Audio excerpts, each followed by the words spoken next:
মাংস খেতে বসলেই সে আঁতকে ওঠে। মাংস দেখলেই ছিন্ন ভিন্ন লাশের কথা মনে পড়ে। মনে পড়ে আপন সন্তানের দগদগে মুখের কথা, মায়ের কথা, বোনের কথা মনে পড়ে। গুটিকত আহত হরিণের সকরুণ চোখ আর শ্রমক্লান্ত বাঘের রক্তস্নাত মুখের কথা মনে পড়ে। তুমি তো কখনো যুদ্ধ দেখনি, তুমি তো কখনো গলিত লাশের স্তূপ দেখনি, তুমি তো কখনো বিকলাঙ্গ মানুষের আর্তনাদ শোনোনি, তুমি কখনো হায়েনার মুখে রক্তাক্ত হরিণের সন্ত্রস্ত চোখ দেখনি। যে কোনো মূল্যে তোমার বিজয় চাই, বিশ্বসভায় নির্লজ্জ আসনে তোষণ চাই, অসুরের মতো গগন বিদারী হাসি চাই, সপ্ত নরকা হাবিয়া দোজখের আগুন চাই।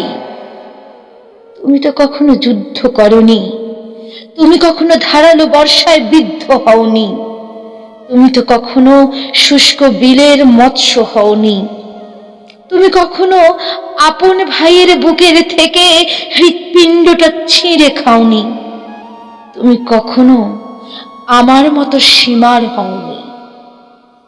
মনে হয় কোনো কালে মানুষ ছিলাম আমি, সেই সুর, সেই বাঁশি আজও বাজে। বিষণ্ণতার অবসাদ গ্রাস করে আমাকে। আমি বহুবার আত্মহত্যা করতে চেয়েছি, মায়ের মুখটি কল্পনা করে চিৎকার করে কেঁদেছি।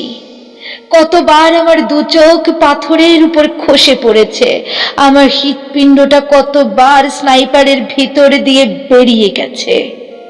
কতবার আমি ওই সব গলিত মানুষের কাতারে সামিল হতে চেয়েছি। মনে হয় কোনো কালে মানুষ ছিলাম আমি। আমার ভেতর পূর্বপুরুষের রক্ত ছিল। অন্ধকারের ভেতর থেকে, যন্ত্রণার হলাহল থেকে কখন কিভাবে যেন দানব যন্ত্র হয়ে গেছি।